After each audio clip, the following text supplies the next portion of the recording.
Welcome back to my channel. আশা করছি তোমরা সকলেই খুব ভালো আছো, আমিও ভালো আছি। আমরা সপরিবারে বেড়াতে গেছিলাম দক্ষিণেশ্বরে। হাই বলে দাও।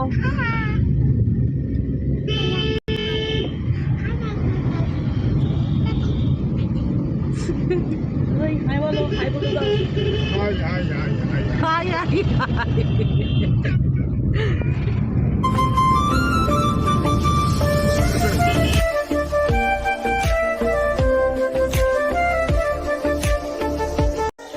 আমরা সকাল 8টা নাগাদ বেরিয়েছিলাম, তো রাস্তায় সেরকম জ্যাম পাইনি। জ্যাম না পাওয়ার জন্য আমরা মোটামুটি 10টার মধ্যেই পৌঁছে গেছিলাম দক্ষিণেশ্বরে। 10টায় পৌঁছে তো প্রথমেই যেটা কাজ ছিল সেটা হচ্ছে পুজো দেয়া।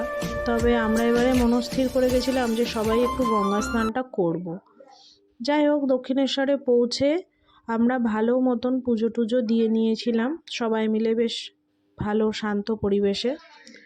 পুজো হয়ে যাওয়ার পরে আমরা ওখানকার যে ভোজনালয়গুলো আছে সেখানের একটাতেই খাওয়া দাওয়া করতে গেছিলাম।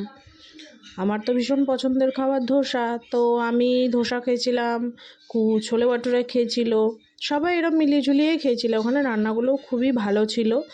খাওয়া দাওয়া শেষে পুজো টুজো ভালো করে দিয়ে তারপরে আমরা এবারে গঙ্গা স্নান করবো সেটাই ঠিক করেছিলাম। বাট স্নান করে এসেছিলাম, তবু গঙ্গা স্নান করবো যেহেতু বললাম প্রথমেই, সেই কারণেই ঘাটে দেখতে গেছিলাম যে জামা কাপড় ছাড়া টাড়ার জায়গা কীরকম কী আছে সেটাই সবাই মিলে ঘুরে টুরে দেখে তারপরে আমার শাশুড়ি, শ্বশুর, আমি, কুকুর, বাবা সবাই মিলে গঙ্গা স্নান করলাম।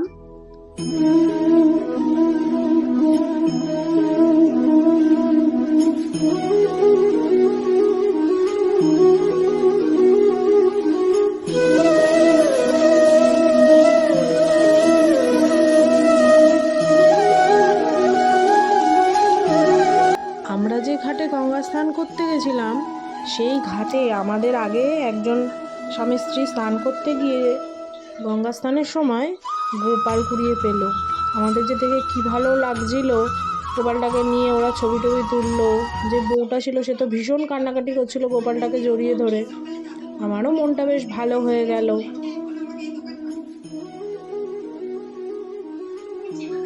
ঘোরাঘুরি আমাদের কমপ্লিট, চললাম এবার বাড়ির উদ্দেশ্যে।